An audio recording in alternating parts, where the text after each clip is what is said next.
Hi friends, आज हम राजस्थान की कला और संस्कृति का एक बहुत ही इंपॉर्टेंट टॉपिक का नाम है हमारे राजस्थान की महल स्थापत्य कला। मतलब पैलेस आर्किटेक्चर ऑफ राजस्थान।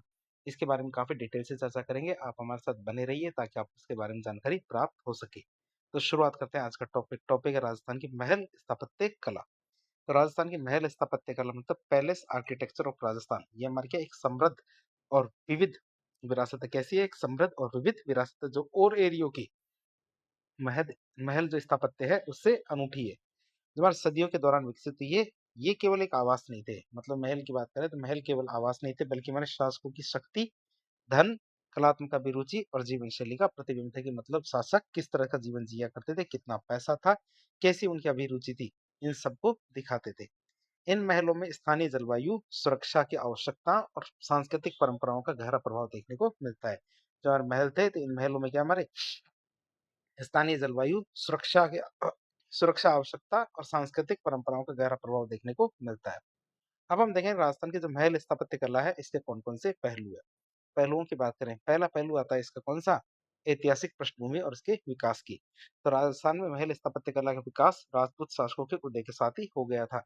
जैसे राजपूत शासकों का उदय हुआ उसी के साथ ही हमारे क्या राजस्थान में महल स्थापत्य कला का विकास होना शुरू हो गया था।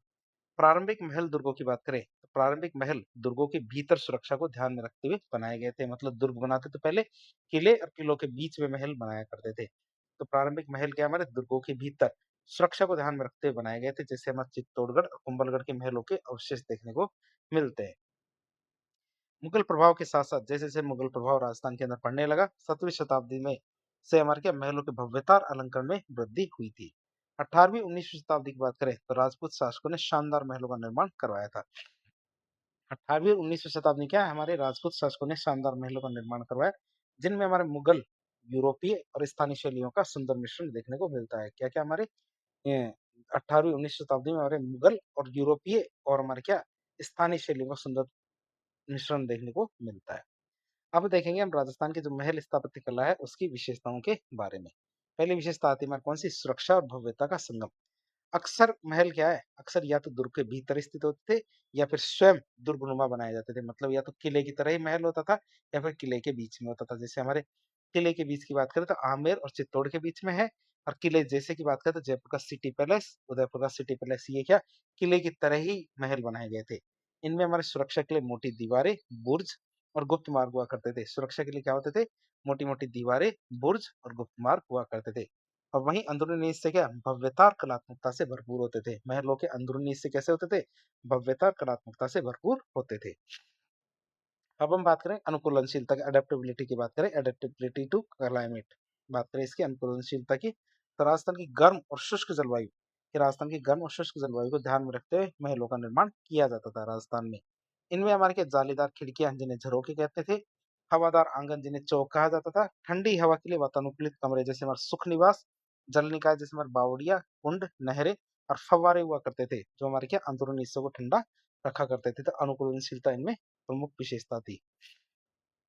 अगली विशेषता थी हमारे पास ये प्राकृतिक रोशनी और वेंटिलेशन की बात करें तो महलों में बड़े बड़े आंगन हुआ करते थे, गलियारे और खिड़कियां हुआ करती थी, जो हमारे क्या प्राकृतिक रोशनी और हवा के संचार को सुनिश्चित करती थी। क्या हमारे बड़े बड़े आंगन, गलियारे और खिड़कियां क्या करती थी? प्राकृतिक रोशनी और हवा के संचार को सुनिश्चित करती थी। बात करें महलों के निर्माण में कौन कौन सी सामग्री का प्रयोग करते थे। हमारे स्थानीय पत्थरों का सबसे ज्यादा प्रयोग हुआ है। बात करें इसकी तो लाल और पीला बिल्व पत्थर, संगमरमर, विशेषकर से कौन से? सफेद संगमरमर, पोटा स्टोन और स्लेट पत्थर, इन सब का व्यापक रूप से उपयोग हुआ है किसमें? हमारे महलों के निर्माण में। ईंट और प्लास्टर की बात करें तो संरचनात्मक सुदृढ़ता के लिए, इस संरचनात्मक सुदृढ़ता के लिए ईंटों का भी उपयोग किया जाता था। और दीवारों पर चूने का प्लास्टर, जिसे हम लाइम प्लास्टर कहते हैं, वो किया जाता था। तो हमारे क्या प्लास्टर किया जाता था किसका? चूने का। और हमारे ईंटों का प्रयोग किया जाता था, जो न केवल टिकाऊ हुआ करती थी बल्कि हमारे आंतरिक तापमान को नियंत्रित करने में भी मदद करती थी। क्या हमारे ईंटें और प्लास्टर। लकड़ी की बात करें तो हमारे छत्ते, दरवाजे और खिड़कियां, ये छत्ते, दरवाजे, खिड़कियां और जटिल नक्काशीदार पैनल, ये बनाने के लिए लकड़ी का उपयोग किया जाता था। लकड़ी का उपयोग किन किन में किया जाता था? हमारे छत्ते, दरवाजे, खिड़कियां और जटिल जो हमारे नक्काशीदार पैनल है, इनको बनाने के लिए लकड़ी का उपयोग करते थे। विभाजन की बात करें, फंक्शनल डिवीजन की बात करें तो महलों को आमतौर पे विभिन्न कार्यात्मक क्षेत्रों में विभाजित किया जाता था। जैसे हमारे एक होता था हमारा कौन सा? दीवाने आम, जिसे हम बात करें तो ये किस लिए काम आता था? ये सार्वजनिक दरबार और सुनवाई का कक्ष हुआ करता था। क्या? दीवाने आम। अगला था हमारा दीवाने खास। ये हमारे निजी बैठकों और विशेष जो आगंतुक आते थे, हमारे मेहमान आते थे, उनके लिए कक्ष हुआ करता था दीवाने खास। तो दीवाने आम तो सार्वजनिक दरबार के लिए जन सुनवाई के कक्ष के रूप में, और हमारे दीवाने खास के हमारे निजी बैठकों और विशेष आगंतुकों के लिए कक्ष के रूप में काम आता था।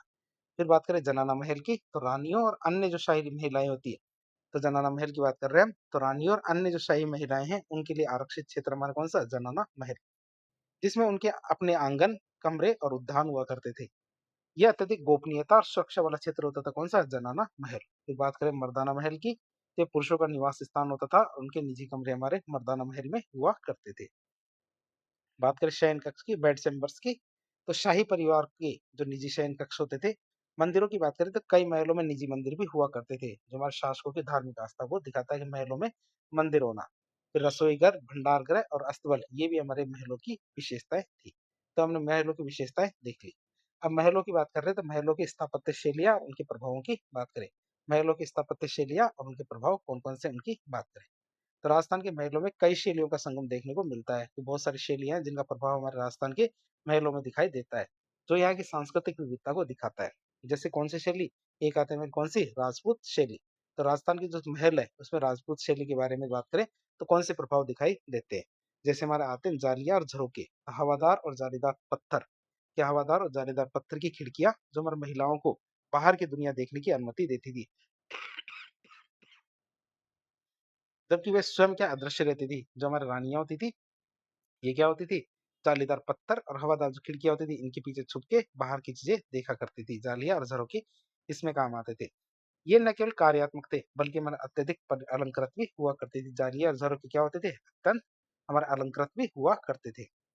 फिर बात करें छतरियों की, तो गुंबदाकार मंडप जो आमतौर पर हमारे महलों की छतों पर, गुंबदाकार मंडप जो क्या होता था, आमतौर पर महलों की छतों पर या फिर उद्यानों में सजावट के लिए बनाए जाते थे, कौन सी, छतरियां। बात करें मेहराब और तोरण की, तो विशेष प्रकार के आकार के मेहराब, इन्हें आर्क कहते हैं, और प्रवेश द्वारों पर बने तोरण, इन्हें गेटवे कहते हैं। ये राजपूत शैली की पहचान है। तो मेहराब और तोरण भी हमारे क्या, राजपूत शैली की बड़ी पहचान थी। बारीक नक्काशी की बात करें तो पत्थरों पर जटिल और सुंदर नक्काशी की जाती थी। क्या, पत्थरों पर जटिल और सुंदर नक्काशी की जाती थी, जिसमें हमारे फूल, पत्तियां, पशु पक्षी और पौराणिक दृश्य उकेरे जाते थे। भित्ति चित्र की बात करें जिसे म्यूराल्स कहते हैं, तो दीवारों पर बने जीवन चित्र जो अक्सर क्या, हमारे धार्मिक कहानियों, लोक कथाओं, शिकार के दृश्यों और दरबार के जीवन को दिखाते हैं। क्या, हमारे म्यूराल्स या भित्ति चित्र। रंगों के प्रयोग की बात करें तो महलों को अक्सर हमारे चमकीले रंग, जैसे हमारा नीला, पीला, लाल और सोने के पत्तों से सजाया जाता था। तो रंगों के प्रयोग हमने देखा। तो इस तरह हमने राजपूत शैली के कौन कौन से प्रभाव राजस्थान की महल स्थापत्य कला में देखने को मिलते हैं, जैसे जालिया, झरोके, छतरिया, मेहराब और तोरण, बारीक नक्काशी, भित्ति चित्र और रंगों का प्रयोग। अब हम देखेंगे मुगल शैली का कौन सा प्रभाव हमारे महल स्थापत्य कला में देखने को मिलता है। जैसे हमारे गुम्बद, जिसमें हम कहते हैं डोम, तो विशेषकर प्याज के आकार के गुंबद। कैसे, प्याज के आकार के गुंबद बनाए जाते थे, जो हमारे मुगल वास्तुकला की पहचान थी। मेहराब और स्तंभ की बात करें तो विस्तृत मेहराब, नक्काशीदार स्तंभ हमारे मुगल शैली की पहचान है। चार बाग शैली के उद्यान, तो महलों के चारों ओर सममिति रूप में व्यवस्थित उद्यान। महलों के चारों ओर क्या है, हमारे सममिति रूप में हमारे व्यवस्थित उद्यान, जिसमें हमारे फव्वारे, नहरें होती थी। जैसे हमारा आमेर का महल भी इसमें देखा जा सकता है। यदि आप देखेंगे तो अंदर चार बाग शैली में महल बना हुआ है। पितरादुरा की बात करें तो बहुमूल्य पत्थरों की जड़ाई का काम जिसे मुगल काल में ही बढ़ावा दिया गया था। राजस्थान के जो महल थे इसमें पितरादुरा का भी काफी ज्यादा उपयोग किया गया था। बात करें यूरोपीय प्रभाव की, यूरोपीय प्रभाव की बात करें, यूरोपियन इन्फ्लुएंस की, तो 19वीं और 20वीं शताब्दी में कुछ महलों में हमारे यूरोपीय, खासकर देखें तो विक्टोरियन और नवशास्त्रीय, इन शैलियों का प्रभाव देखने को मिलता है। किसका, हमारे विक्टोरियन और नवशास्त्रीय शैली का प्रभाव देखने को मिलता है। कब, 19वीं 20वीं सदी में बने हुए महलों में। जैसे कि कुछ महलों में बड़े बड़े शीशे, यूरोपियन फर्नीचर, वास्तुकला के तत्व, ये सब चीजें शामिल किए गए हैं। उदाहरण के लिए जैसे लालगढ़ पैलेस बीकानेर के अंदर है, उसमें हमारे क्या यूरोपीय प्रभाव देखने को मिलता है। अब हम देखेंगे प्रमुख स्थापत्य तत्व और उनके अलंकरण के बारे में। राजस्थान के जो महल है उनके स्थापत्य तत्व और अलंकरण की बात करें, जिसमें आते हैं हमारे कौन से, झरोके और छज्जे। तो बाहर की तरफ निकले होते थे, ये हमारे झरोके छज्जे की बात करें, बाहर की ओर निकले होते थे, अक्सर जालीदार खिड़की नुमा संरचनाएं होती थी, जो अंदरूनी हिस्सों को रोशनी और हवा देते थे। ये महिलाओं के लिए सार्वजनिक आयोजनों को देखने का एक सुरक्षित स्थान प्रदान करते थे। जो हमारे सार्वजनिक उत्सव होते थे, आयोजन होते थे, तो महिलाएं इनके पीछे बैठ के इनको आसानी से देखती थी। फिर आंगन या कोर्टयार्ड की बात करें तो महलों के केंद्र में बड़े बड़े खुले आंगन हुआ करते थे, जो हमारे प्रकाश, वेंटिलेशन और सामाजिक गतिविधियों के लिए बहुत ज्यादा महत्वपूर्ण था। ये अक्सर हमारे सुंदर उद्यानों और फव्वारों से सजे होते थे। कौन से? हमारे आंगन। फिर बारहदरी की बात करें तो खुले मंडप। क्या? खुले मंडप जिसमें नॉर्मली 12 दरवाजे या 12 खंभे हुआ करते थे। बारहदरी की बात करें तो इसमें 12 दरवाजे या 12 खंभे होते थे जो हवा के मुक्त प्रवाह को सुनिश्चित करते थे। ये अक्सर हमारे उद्यानों और जल निकायों के पास बनाए जाते थे। कहाँ बनाए जाते थे? उद्यानों और जल निकायों के पास बनाए जाते थे, बारहदरियां। छतरियों की बात करें तो छोटे गुंबदाकार मंडप। कैसे? छोटे गुंबदाकार मंडप जो हमारे महलों की छतों या फिर उद्यानों में, कहा? महलों की छतों या फिर उद्यानों में सजावटी और हमारे प्रतीकात्मक तत्वों के रूप में उपयोग होते थे। क्या? हमारे छतरियां। फिर आते हैं हमारे आर्क्स। आर्क्स मतलब मेहराब। तो विभिन्न प्रकार के मेहराबों का उपयोग होता था। इसमें हमारे क्या? विभिन्न प्रकार के मेहराबों का उपयोग होता था। जैसे कि हमारे नुकीले मेहराब, गोलाकार मेहराब, मुड़े हुए मेहराब, तो ऐसे करके बहुत सारे मेहराबों का उपयोग होता था। स्तंभ या पिलर्स की बात करें तो नक्काशीदार स्तंभ जो हमारे महलों के कमरों और गलियारों में पाए जाते थे। स्तंभ की बात करें तो कैसे स्तंभ थे? नक्काशीदार स्तंभ जो हमारे महलों के कमरों और गलियारों में पाए जाते थे। बात करें फव्वारे और जल निकाय की, फाउंटेन और वाटर बॉडीज की बात करें तो आंतरिक शीतलन और सौंदर्य शास्त्र के लिए, इसके लिए आंतरिक शीतलन और सौंदर्य शास्त्र के लिए जल निकायों का उपयोग बहुत ही ज्यादा महत्वपूर्ण था। शीश महल की बात करें तो विशेष कमरे, ऐसे महलों के अंदर कुछ विशेष कमरे बनाए जाते थे जो बारीक कटे हुए शीशे के टुकड़ों से पूरी तरह से ढक दिए जाते थे। किससे? बारीक कटे हुए जो शीशे के टुकड़े होते थे उनसे ढक देते थे। एक कमरा ऐसा बनाते थे जिसे शीश महल कहते हैं, जो मोमबत्ती या दिए की रोशनी में हजारों तारों की तरह चमकते रहते थे। जैसे आमेर का शीश महल भी इसमें गिना जा सकता है। इस संगमरमर की नक्काशी की बात करें, मार्बल कार्विंग की बात करें तो संगमरमर पर जटिल जाली का काम। क्या? संगमरमर पर जटिल जाली का काम और सुंदर फूल पत्तियों के पैटर्न भी हमारे जो हमारे महल स्थापत्य कला है उसकी विशेषता मानी जाएगी। फिर भित्ति चित्र फ्रेस्कोस की बात करें तो दीवारों और छतों पर प्राकृतिक रंगों से बने हुए चित्र। आराइश प्लास्टर की बात करें तो विशेष प्रकार का चूना प्लास्टर, इसमें क्या किया जाता है? एक विशेष प्रकार का चूना प्लास्टर किया जाता है जो संगमरमर जितना चिकना और चमकदार होता है, जिसे हमारे भित्ति चित्रों के लिए आधार के रूप में उपयोग किया जाता है, जिसे हम क्या कहते हैं? आराइश प्लास्टर। अब हम राजस्थान के प्रमुख उदाहरणों की बात करते हैं। जो हमारे महल है तो राजस्थान में कौन कौन से जिले के अंदर कौन कौन से महल है और उनकी कौन कौन सी विशेषताएं, इनके बारे में जानने की कोशिश करते हैं। सबसे पहले देखेंगे जयपुर जिले के महलों के बारे में।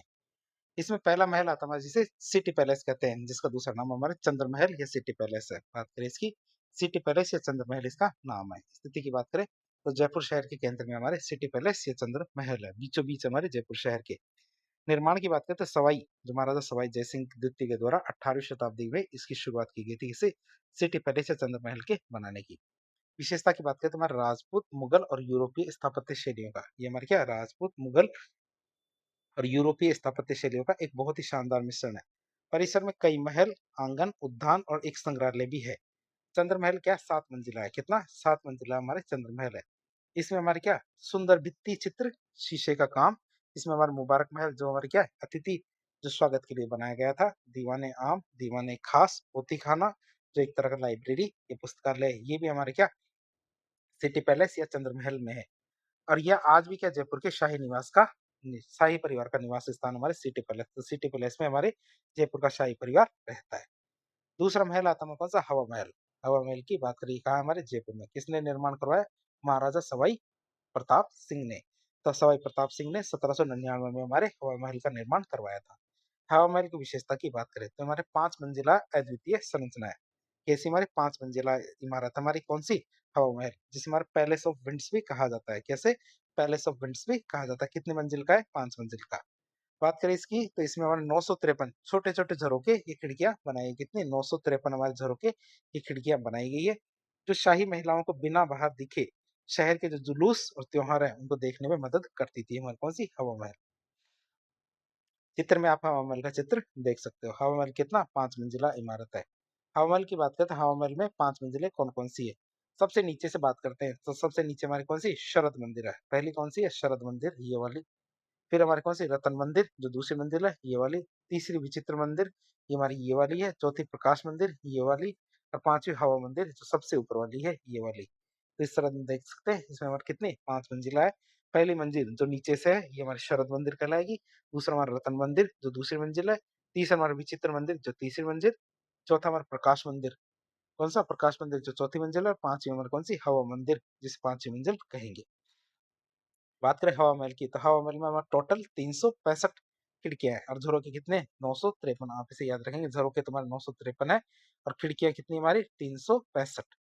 इनकी बात करें तो इनकी मधुमक्खी के छत्ते जैसे बाहरी दीवार और गुलाबी बलुआ पत्थरों की वास्तुकला इसे क्या करती है, अत्यंत आकर्षक बनाती है। तो इसकी कैसी संरचना है, ये हमारे मधुमक्खी के छत्ते की तरह संरचना है। जयपुर के और तीसरा महल आता है कौन सा, जल महल, जो कहाँ है हमारे जल महल के अंदर, मतलब कौन सी झील में है, मानसागर झील में। चित्र में आप जल महल देख सकते हो। किसने बनवाया था, महाराजा सवाई जयसिंह द्वितीय के द्वारा हमारे जल महल का निर्माण करवाया गया था।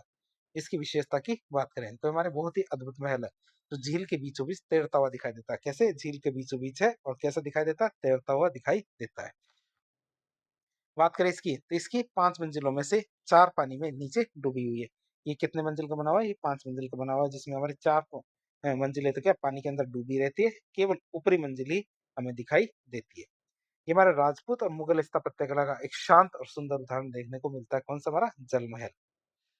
अगला महल आता है हमारा कौन सा, नाहरगढ़ दुर्ग या फिर नाहरगढ़ महल की बात करें तो कहाँ हमारी जयपुर शहर की जो किनारे महारावली की पहाड़ी है, वहां पे नाहरगढ़ दुर्ग और उसके महल है।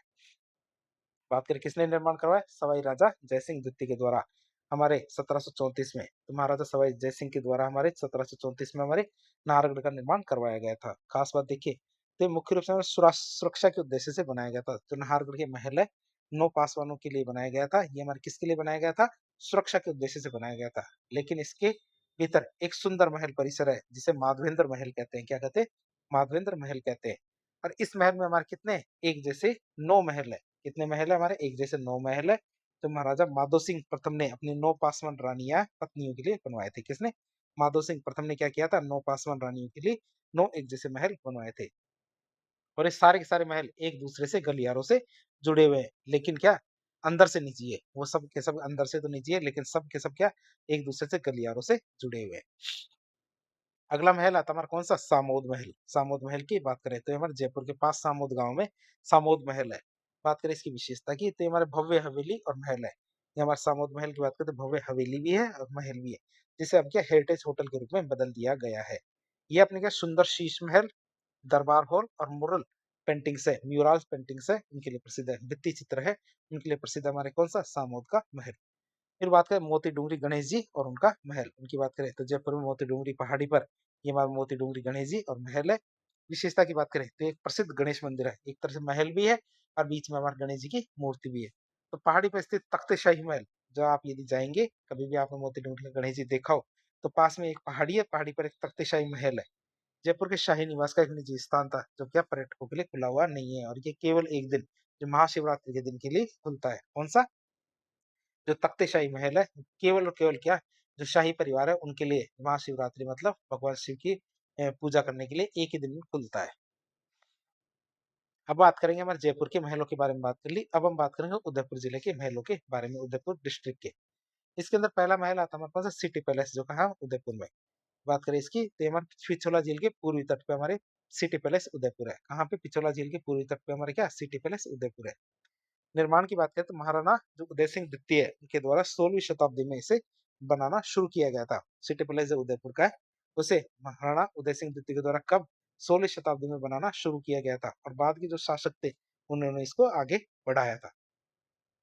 बात करें इसकी विशेषता की तो राजस्थान का सबसे बड़ा महल परिसर है कौन सा, सिटी पैलेस उदयपुर, जिसमें हमारे कई महल, आंगन, उद्यान और संग्रहालयों का समूह है। इसमें बहुत सारी चीजें हैं, कौन कौन से महल भी है, आंगन भी है, उद्यान भी और संग्रहालय भी, सभी चीजें इसके अंदर देखने को मिलती है। ये हमारे राजपूत और मुगल स्थापत्य कला का क्या, ये हमारे राजपूत और मुगल वास्तुकला का शानदार उदाहरण हमारे कौन सा, सिटी पैलेस उदयपुर। इसमें हमारे क्या है, कृष्णा विलास, इसमें हमारे क्या क्या है, कृष्णा विलास, दिलकुश महल, राज आंगन, मोती महल, मानक महल, भीम विलास, बादल महल, इस तरह की बहुत सारी इमारतें हैं।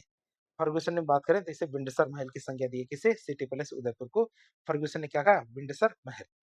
इसके बाद आता हमारे पास जगनिवास, जिसे लेक पैलेस भी कहते हैं। क्या जगनिवास या लेक पैलेस की बात करें तो ये कहा, हमारे पिछोला झील के बीच में एक द्वीप पर बना हुआ हमारे क्या, जगनिवास या लेक पैलेस। निर्माण की बात करें तो महाराजा जो जगत सिंह द्वितीय है उसके द्वारा 18वीं शताब्दी में हमारे जगनिवास या लेक पैलेस का निर्माण किया गया था। विशेषता की बात करें तो हमारे संगमरमर का बना हुआ महल है। किसका बना हुआ महल है, संगमरमर का बना हुआ महल है, जो झील के पानी पर तैरता हुआ प्रतीत होता है। कैसा प्रतीत होता है, झील के पानी पर तैरता हुआ प्रतीत होता है हमारे जगनिवास या लेक पैलेस। इसे अब क्या एक लग्जरी होटल मतलब ताज लेक पैलेस के रूप में बदला गया है। ये अपनी सुंदरता, सफेद संगमरमर की भव्यता और झील के जो शांत वातावरण है, इनके लिए प्रसिद्ध है हमारे जग निवास या लेक पैलेस। इसके बाद आता है हमारा जग मंदिर पैलेस। क्या था जग मंदिर पैलेस की बात करें? पिछोला झील के बीच में, कहाँ पिछोला झील के बीच में एक द्वीप पर लेक पैलेस के पास में हमारे जग मंदिर पैलेस है। इसमें हमारा जग निवास है वो, ये जग मंदिर है। तो इसमें हमारा क्या लेक पैलेस के पास में है। निर्माण की बात करें तो महाराणा कर्ण सिंह द्वितीय के द्वारा इसको शुरू किया गया था और बाद में महाराणा जगत सिंह प्रथम ने हमारे लेक मंदिर पैलेस को पूरा करवाया था। विशेषता की बात करें तो ये हमारे एक और सुंदर द्वीप महल है। कैसा? एक और सुंदर द्वीप महल है जो हमारे मुगल राजकुमार खुर्रम या शाहजहां को विद्रोह के दौरान, जब उन्होंने विद्रोह किया था, किसने? खुर्रम या शाहजहां ने? तो मुगल राजकुमार थे कौन? शाहजहां या खुर्रम। उन्होंने विद्रोह के दौरान यहाँ शरण ली थी। कहाँ? जगमंदिर पैलेस में। और इसी में गुल महल, जनाना महल और अन्य संरचनाएं इसमें देखने को मिलती है। किसमें? जगमंदिर पैलेस में। इसके बाद आता है हमारा सज्जनगढ़ पैलेस। कौन सा आता है हमारा? सज्जनगढ़ पैलेस, जिसे मानसून पैलेस भी कहते हैं। सज्जनगढ़ पैलेस या मानसून पैलेस की बात करें तो उदयपुर के पास बांसदारा पहाड़ी पर है। कहाँ? उदयपुर के पास बांसदारा पहाड़ी पर हमारा सज्जनगढ़ पैलेस या मानसून पैलेस है। निर्माण की बात करें तो महाराणा सज्जन सिंह के द्वारा 19वीं शताब्दी में हमारे सज्जनगढ़ पैलेस या मानसून पैलेस का निर्माण किया गया था। विशेषता की बात करें तो इसे मानसून के बादल देखने के लिए, क्या हमारे इसे मानसून के बादल देखने के लिए एक वेधशाला के रूप में बनाया गया था। कैसे?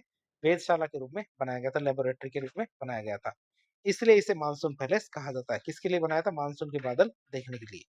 ये उदयपुर का मुकुटमणि जैसा लगता है। कैसा लगता है? उदयपुर का मुकुटमणि जैसा लगता है, जिससे पूरे शहर और पिछोला झील का शानदार दृश्य देखने को मिलता है। यहीं से हम पूरा का पूरा शहर भी देख सकते हैं, साथ ही साथ पिछोला झील भी देख सकते हैं। तो दो जिले हमने देख लिए, उदयपुर और जयपुर। इसके बाद नंबर आता है हमारा कौन सा? जोधपुर जिले का। जोधपुर जिले के महलों की बात करें तो इसमें और महल आता है पहला मेहरानगढ़ दुर्ग और मेहरानगढ़ दुर्ग के महल। स्थिति की बात करें तो जोधपुर शहर के केंद्र में हमारे एक पहाड़ी पर मेहरानगढ़ दुर्ग है। किसने बनवाया था? राव जोधा ने 1459 में। तो 1459 में मेहरानगढ़ दुर्ग का निर्माण किया गया था। इसकी विशेषता की बात करें तो हालांकि ये तो एक दुर्ग ही है, इसके भीतर बहुत सारे भव्य महल बने हुए हैं, जैसे हमारे फूल महल, मोती महल, तलहटी महल, जिसे हमारे सूर सिंह के द्वारा निर्माण बनाया गया था। कौन सा? तलहटी महल। श्रृंगार चौकी, यहाँ पे हमारे क्या राजाओं का राज तिलक किया जाता था। किस पे? श्रृंगार चौकी पे। और ये अपनी विशाल दीवारों और जटिल नक्काशी और ऐतिहासिक महत्व के लिए प्रसिद्ध हमारे क्या? जो हमारे मेहरानगढ़ का दुर्ग और जो महल है। अब बात करते हैं हमारे किसकी? उम्मेद भवन पैलेस की। उदय जोधपुर के महलों की बात करें, यह हमारा कौन सा? उम्मेद भवन पैलेस। बात करें कहाँ पे? हमारे जोधपुर में। किसने बनवाया था? महाराजा उम्मेद सिंह के द्वारा। कब? 20वीं शताब्दी की शुरुआत में। और किस लिए बनवाया था? अकाल राहत कार्य के रूप में हमारे इसमें उम्मेद भवन पैलेस का निर्माण किया गया था। बात करें चित्र में, आप उम्मेद भवन पैलेस देख सकते हो। इसकी विशेषता की बात करें तो ये हमारा एक विशाल और भव्य महल है, जो हमारे यहाँ यूरोपीय, खासकर देखें तो आर्ट डेको। कैसी आर्ट? कैसी है? Art deco. और भारतीय स्थापत्य कलाओं का एक अनुष्ठान मिश्रण है। किसमें? हमारे उम्मेद पैलेस में। इसे अब क्या शाही निवास के, शाही परिवार के निवास, हेरिटेज होटल और एक संग्रहालय के रूप में विभाजित कर दिया गया है। मतलब तीनों चीजें इसके अंदर हमारे शाही परिवार निवास भी करते हैं, हेरिटेज होटल के रूप में भी काम आता है, साथ ही साथ एक म्यूजियम या संग्रहालय के रूप में भी काम आता है। ये दुनिया के सबसे बड़े निजी आवासों में से एक है, उम्मेद भवन पैलेस। इसके बाद आता है मंडोर गार्डन या फिर हॉल ऑफ हीरोज की बात करें। मंडोर गार्डन की बात करें तो जोधपुर के पास मंडोर में स्थित है मंडोर गार्डन। इसकी विशेषता की बात करें तो एक विशाल उद्यान हमारे कौन सा? मंडोर गार्डन, जिसमें हमारे जोधपुर के शासकों की छत्रियां जो स्मारक है और हॉल ऑफ हीरोज है। क्या? हॉल ऑफ हीरोज है, जहाँ हमारे लोक देवताओं और नायकों की रंगीन मूर्तियां हैं। 33 करोड़ देव देवताओं के साल भी हमारे यही है, जिसे हॉल ऑफ हीरोज कहा जाता है। ये मूल रूप से हमारे मारवाड़ की प्राचीन राजधानी थी। कौन सी? मंडोर। तो तीन जिले हमने देख लिए। चौथा जिला आता है हमारा कौन सा? बीकानेर जिला। बीकानेर जिले की बात करें तो यहाँ कौन सा महल है? यहाँ हमारे जूनागढ़ दुर्ग और उसके महल है। कौन सा? जूनागढ़ दुर्ग और उसके महलों की बात करें। स्थिति की बात करें तो बीकानेर शहर के भीतर हमारे जूनागढ़ दुर्ग और महल है। निर्माण की बात करें तो राजा महाराजा राय सिंह के द्वारा 16वीं शताब्दी में इसका निर्माण करवाया गया था। विशेषता की बात करते हैं, एक अनोखा किला है जो जूनागढ़ दुर्ग है। ये क्या हमारा अनोखा किला है, जो कहाँ है? पहाड़ी पे नहीं बना हुआ। आप इसे याद रखेंगे, जो जूनागढ़ दुर्ग है ये पहाड़ी पे नहीं है, बल्कि क्या समतल भूमि पे बनाया गया है। और इसके भीतर क्या बहुत सारे सुंदर महल बनाए गए हैं। जैसे हमारे एक है अनूप महल। और अनूप महल की क्या खासियत है? यहाँ पे हमारे राजाओं का राज तिलक किया जाता है। अनूप महल की क्या खासियत है? यहाँ पे हमारे राजाओं का राज तिलक किया जाता है। चंद्र महल, फूल महल, हर मंदिर, गंगा विलास महल, इस तरह हमारे इसमें बहुत सारे महलों का निर्माण किया गया है। इसकी जटिल नक्काशी, भित्ति चित्र और 37 बुर्जे कितनी 37 बुर्जें इसे विशेष बनाती है। और इसे हमारे क्या जमीन का जेवर कहा जाता है। क्यों? क्योंकि ये जो दुर्ग है ये पहाड़ी पे नहीं बना हुआ बल्कि ये क्या जमीन पे बना हुआ है, इसलिए इसे जमीन का जेवर कहते हैं। अगला पैलेस या महल आता है हमारा कौन सा? लालगढ़ पैलेस। ये भी हमारे कहाँ बीकानेर के अंदर है। निर्माण की बात करें तो महाराजा गंगा सिंह ने 20वीं शताब्दी की शुरुआत में, कब? 20वीं शताब्दी की शुरुआत में हमारे लालगढ़ पैलेस का निर्माण किया था और अपने पिता महाराजा लाल सिंह की याद में किया था। किसने? महाराजा गंगा सिंह ने। खास बात देखिए तो इस भव्य लाल बलुआ पत्थर से बने हुए महल की जो हमारे यूरोपीय, मुगल और राजपूत स्थापत्य, कौन कौन से? यूरोपीय, मुगल और राजपूत स्थापत्य शैलियों का मिश्रण है। किसमें? लालगढ़ पैलेस में। इसका एक हिस्सा क्या शाही परिवार के लिए आरक्षित है, वो हमारा शाही परिवार इसके अंदर रहता है, जबकि दूसरा हिस्सा एक हेरिटेज होटल और संग्रहालय के रूप में काम करता है। अगला महल आता है हमारा कौन सा? गजनेर पैलेस। कौन सा आता है? गजनेर पैलेस की बात करें तो ये हमारे बीकानेर से लगभग 30 किलोमीटर दूर गजनेर झील के पास में गजनेर पैलेस। बात करें निर्माण की तो महाराजा गंगा सिंह के द्वारा शिकार लॉज के रूप में बनाया गया तुम्हारा गजरेर पैलेस। किसके लिए? शिकार लॉज के लिए। शिकार करने के लिए जाते थे तो लॉज में रुकते थे, तो कुछ समय के लिए अस्थायी रूप से रुकने के लिए गजनेर पैलेस का निर्माण किया था। कहाँ? बीकानेर से लगभग 30 किलोमीटर दूर। कहाँ? गजनेर झील के पास है। बात करें इसकी विशेषता की तो ये हमारे एक सुंदर बलुआ पत्थर का बना हुआ महल है। किसका? बलुआ पत्थर से मिलकर बना हुआ महल है जो शांत झील के किनारे स्थित है। जो कहाँ है? हमारे शांत झील के किनारे स्थित है। और ये अपने हरे भरे उद्यानों और आसपास के वन्य जीवों के लिए जाना जाता है। किसके लिए जाना जाता है? ये हमारे आसपास के उद्यानों और आसपास के जो वन्य जीव है उनके लिए जाना जाता है। और इसे भी अब क्या हेरिटेज होटल के रूप में बदल दिया गया है। किसके रूप में बदल दिया गया है? हेरिटेज होटल के रूप में इसे बदल दिया गया है। अगला जिला आता है हमारा कौन सा? अलवर जिला। अलवर जिले के महलों की बात करें तो इसमें आता है हमारा कौन सा? सबसे पहले अलवर सिटी पैलेस। क्या? अलवर सिटी पैलेस, जिसे विनय विलास पैलेस भी कहते हैं। तो ये हमारे कहाँ? अलवर जिले के अंदर, अलवर शहर के अंदर। बात करें निर्माण की तो महाराजा बख्तावर सिंह के द्वारा 1793 में, कब? महाराजा बख्तावर सिंह के द्वारा 1793 में इसका निर्माण किया गया था। विशेषता की बात करते हैं हमारे राजपूत और इंडो इस्लामिक स्थापत्य शैली का मिश्रण है। ये हमारे क्या राजपूत और इंडो इस्लामिक स्थापत्य शैली का मिश्रण है। और इसके भीतर क्या कई महल, आंगन और एक विशाल संग्रहालय है। इसके भीतर क्या कई महल है, आंगन है और एक विशाल संग्रहालय है, जिसमें हमारा शाही हथियार और कलाकृतियां प्रदर्शित की जाती है। किसमें? हमारे विनय विलास पैलेस में। बनाया किसने था? महाराजा बख्तावर सिंह ने। कब? 1793 में। अगला आता हमारा कौन सा? सरिस्का पैलेस। अगले महल का नाम है हमारे सरिस्का पैलेस। ये हमारा टाइगर, जो सरिस्का टाइगर रिजर्व है उसके पास में बना हुआ है। निर्माण की बात करें तो महाराजा जय सिंह के द्वारा, किसके द्वारा? महाराजा जय सिंह के द्वारा एक शाही शिकार लॉज के रूप में बनाया गया था सरिस्का पैलेस। बात करें खासियत की तो अब इसे हेरिटेज होटल में बदल दिया गया है और अपनी शांत प्राकृतिक सेटिंग सेटिंग और अपनी शाही अनुभव के लिए जाना जाता है सरिस्का पैलेस। अब अलवर के बारे में बात कर ली, इसके बाद आता है हमारा बूंदी जिला। बूंदी जिला के महलों की बात करें तो इसमें आता है हमारा कौन सा? बूंदी पैलेस, जिसे तारागढ़ पैलेस भी कहते हैं। है कहाँ? बूंदी शहर के ऊपर एक पहाड़ी पर तारागढ़ किले के बीच में है हमारे कौन सा? बूंदी पैलेस। खासियत क्या है? ये महल अपने शानदार भित्ति चित्र, जिसे हम कहते हैं विशेषकर चित्रशाला, तो अपनी शानदार भित्ति चित्रों, रंगीन दरबार हॉल और अनूठी वास्तुकला के लिए प्रसिद्ध है। और कर्नल जेम्स टोड ने इनके महलों को राजस्थान में बहुत ज्यादा सुंदर बताया है। जो बूंदी के महल है उन्हें कर्नल जेम्स टोड ने क्या कहा है? सबसे ज्यादा सुंदर यही महल है। फिर आता अगला जिला हमारा कौन सा? कोटा। कोटा के महलों की बात करें तो इसमें आता हमारा सिटी पैलेस कोटा। ये है कहाँ पे? हमारे चंबल नदी के किनारे कोटा में सिटी पैलेस है। खासियत की बात करें तो हमारे कोटा दुर्ग का ही एक भाग है। जो कोटा सिटी पैलेस है ये हमारे क्या कोटा दुर्ग का एक हिस्सा है, जिसमें हमारे कई महल और संग्रहालय है। इसी में हमारे क्या कई महल भी है, कई संग्रहालय भी है। यहाँ हमारे राव माधो सिंह का संग्रहालय भी है। यहाँ हमारे क्या राव माधो सिंह का संग्रहालय है, जिसमें हमारे कोटा के शासकों की कलाकृतियां, हथियार और शाही वेशभूषा प्रदर्शित की गई है। हमारे यहाँ पे क्या क्या है संग्रहालय में? शासकों की कलाकृतियां, हथियार और शाही वेशभूषा दिखाई गई है। बात करें हमारा अगला महल, ये हमारा कौन सा? अबलीमिनी का महल। कौन सा महल है? अबलीमिनी के महल की बात करें, है कहाँ? कोटा के मुकुंदरा हिल्स टाइगर रिजर्व में। मुकुंदरा हिल्स टाइगर रिजर्व में हमारे अबलीमिनी का महल है। चित्र में आप अबलीमिनी का महल देख सकते हैं, जो थोड़ा सा जर्जर अवस्था में है। निर्माण की बात करें तो निर्माण किसने किया था? तो महाराव मुकुंद सिंह ने। किसने? महाराव मुकुंद सिंह ने अपनी प्रेयसी अबलीमिनी के लिए, जो उनकी प्रेमिका थी अबलीमिनी, उनके लिए 17वीं शताब्दी में अबलीमिनी का महल बनवाया था। खास बात क्या है? तो इसे हमारे हाड़ौती का ताजमहल भी कहा जाता है। क्यों? क्योंकि किसी की याद में बनवाया गया था, इसलिए इसे हाड़ौती का ताजमहल भी कहते हैं। ये हमारा एक छोटा लेकिन सुंदर और अलंकृत महल है। कैसा? छोटा लेकिन सुंदर अलंकृत महल है। कौन सा? अबलीमिनी का महल। अब बात करेंगे हम डूंगरपुर जिले की। इसकी डूंगरपुर जिले के महलों की बात करें इसमें आता है सबसे पहले हमारा कौन सा जूनागढ़ महल।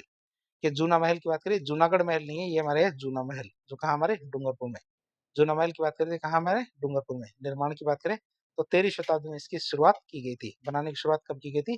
13वीं शताब्दी में। और कई शताब्दियों तक इसका विस्तार होता गया, मतलब बहुत सारे सालों तक इसे बनाते गए, बढ़ाते गए। कौन सा? हमारे जूना महल। जूनागढ़ महल हमारे कहाँ? बीकानेर में। बात करें इसकी विशेषता की, तो ये हमारे क्या 7 मंजिला इमारत है, जिसे हमारे पुराना महल भी कहते हैं। कितनी मंजिला इमारत है? 7 मंजिला इमारत है, जिसे पुराना महल भी कहते हैं। और ये अपनी जटिल नक्काशी, भित्ति चित्र और शीशे के काम के लिए प्रसिद्ध है। किसके लिए? भित्ति चित्र, शीशे के काम और जटिल नक्काशी के लिए प्रसिद्ध है। और ये क्या है? एक पहाड़ी पर स्थित एक गढ़नुमा महल है। कैसा है? एक किले की तरह बना हुआ महल है। कौन सा? जूना महल, जो कहाँ? डूंगरपुर में। एक आता है हमारा कौन सा? बादल महल। ये हमारे कहाँ? डूंगरपुर में। जिसे हमारे क्या है? गैप सागर झील के किनारे बनाया गया। कहाँ पे? गैप सागर झील के किनारे बनाया गया बादल महल, जो कहाँ? डूंगरपुर में। बात करें इसकी विशेषता की, तो अपनी जटिल डिजाइनों, ये हमारे जटिल डिजाइनों और हमारे क्या वास्तुकला के लिए प्रसिद्ध है। कौन सा? बादल महल, जो कहाँ? हमारे डूंगरपुर में, गैप सागर झील के किनारे। इसके बाद आता है हमारे टोंक का। टोंक के महलों की बात करें, इसमें आते हैं सबसे पहले हमारे कौन सी? सुनहरी कोठी। सुनहरी कोठी की बात करिए कहाँ? हमारे टोंक में। चित्र में भी आप सुनहरी कोठी देख सकते हो। इस निर्माण की बात करें तो नवाब मोहम्मद इब्राहिम अली खां इसके द्वारा बनवाया गया था। नवाब मोहम्मद इब्राहिम अली खां के द्वारा इसे बनाया गया था। खासियत की बात करें तो अपने सोने की नक्काशी और शीशे के काम के लिए प्रसिद्ध है। सुनहरी कोठी की बात कर रहे हैं तो सुनहरी कोठी अपने सोने की नक्काशी और शीशे के काम के लिए प्रसिद्ध है। और इसे जार निगर महल भी कहा जाता है। क्या कहते हैं इसे? जार निगर महल भी कहते हैं। और ये हमारे शाही दरबार और संगीत समारोह के लिए उपयोग किया जाता है। कौन सा? सुनहरी कोठी हमारे शाही दरबार के लिए, संगीत समारोह के लिए काम में लिया जाता है। अगला महल आता है हमारा कौन सा? भरतपुर जिले का। तो भरतपुर जिले के महलों की बात करें, जिसे डीग पैलेस कहते हैं। चित्र में आप डीग पैलेस भी देख सकते हो। स्थिति की बात करते हैं हमारा डीग भरतपुर में। डीग भरतपुर में हमारा डीग पैलेस महल है। किसने बनवाया था? महाराजा बदन सिंह ने। किसने बनवाया था? महाराजा बदन सिंह ने 18वीं शताब्दी में हमारे डीग पैलेस बनवाया था। खासियत की बात करें तो हमारा एक अनूठा जल महल परिसर है। क्या? अनूठा जल महल परिसर है, तो अपने भव्य बगीचों, फव्वारों और जल निकायों के लिए प्रसिद्ध है। और इसे जल महलों की नगरी भी कहते हैं। क्या कहते हैं? जल महलों की नगरी भी कहा जाता है। और ये महल क्या अपनी गर्मी में ठंडक ठंडक प्रदान करने वाली जो इंजीनियरिंग है, इसके लिए जाने जाते हैं। तो ये महल क्या हमारे अपनी गर्मी में भी क्या ठंडक प्रदान करने वाली जो इंजीनियरिंग है, इसके लिए जाने जाते हैं। इसके बाद आता है झुंझुनू जिला। झुंझुनू जिले के महलों की बात करें, इसमें आता है हमारा कौन सा? खेतड़ी महल। खेतड़ी महल कहाँ? हमारे खेतड़ी झुंझुनू में। खास बात देखिए इसकी, तो ये हवा महल झुंझुनू की कहलाता है, जिसे हम क्या बोलते हैं? झुंझुनू का हवा महल भी कहते हैं। जयपुर का हवा महल तो है ही, लेकिन खेतड़ी का जो महल है उसे हम झुंझुनू का हवा महल भी कहते हैं। क्यों? क्योंकि ये एक खुला महल है, जिसमें हमारे हवा के मुक्त प्रवाह के लिए कई मेहराबे और आंगन है। कि हवा के मुक्त प्रवाह के लिए इसमें क्या बनाए गए? बहुत सारे मेहराब और आंगन बनाए गए हैं। और ये हमारे स्वामी विवेकानंद के प्रवास के लिए भी प्रसिद्ध है। क्यों? क्योंकि हमारे कुछ समय के लिए स्वामी विवेकानंद रुके थे किसमें? खेतड़ी के महल में। अगला जिला आता है हमारा कौन सा? सीकर जिला। सीकर जिले के महल की बात करें, इसमें हमारा एक महल आता है रेशमा महल। रेशमा महल की बात करें तो चित्र में आप देख सकते हैं कहाँ है? सीकर में। खास बात देखिए तो ये हमारे ऐतिहासिक महल है, जो पर्यटन के लिए जाना जाता है। कौन सा? रेशमा महल। बात करें हमारे महलों के महत्व की, महलों के महत्व की बात करें तो राजस्थान की महल स्थापत्य कला, ये तो हमने महलों के उदाहरण देखे थे। अब महत्व की बात करें तो महल स्थापत्य कला सिर्फ सौंदर्य और भव्यता तक सीमित नहीं है, बल्कि ये हमारे क्या सांस्कृतिक विरासत के लिए जाना जाता है। तो राजपूत शासकों की जीवन शैली, कलात्मक संवेदनशीलता और धार्मिक विश्वासों को दिखाती है कि हमारे महल स्थापत्य कला। तकनीकी कौशल की बात करें तो उस युग के वास्तुकारों, इंजीनियरों और कारीगरों के उच्च तकनीकी कौशल को प्रदर्शित करती है। विशेषकर हमारे जलवायु अनुकूलन, संरचनात्मक स्थिरता के मामले में भी बहुत ज्यादा उच्च तकनीकी लेवल का काम है हमारे किसमें? महलों में। पर्यटन की बात करें तो राजस्थान को एक प्रमुख पर्यटन स्थल बनाने में बहुत ही महत्वपूर्ण भूमिका अदा की है हमारे किसने? महलों ने। जो पूरी दुनिया भर से आगंतुकों को आकर्षित करती है। अध्ययन के विषय की बात करें तो ये भारतीय वास्तुकला के विकास और विभिन्न जो सांस्कृतिक प्रभाव है उनके संगम का एक बहुत ही महत्वपूर्ण अध्ययन का क्षेत्र है। तो इस तरह आज एक लेक्चर के जरिए हमने राजस्थान की कला और संस्कृति का एक बहुत ही इंपॉर्टेंट टॉपिक, राजस्थान की महल स्थापत्य कला, इसके बारे में काफी डिटेल से जानने की कोशिश की। तो इस प्रकार के इन्फॉर्मेटिव वीडियो देखने के लिए हमारे चैनल से जुड़े। वीडियो पसंद आया तो वीडियो को लाइक करें, चैनल को सब्सक्राइब करें, अपने दोस्तों के साथ शेयर करें। धन्यवाद।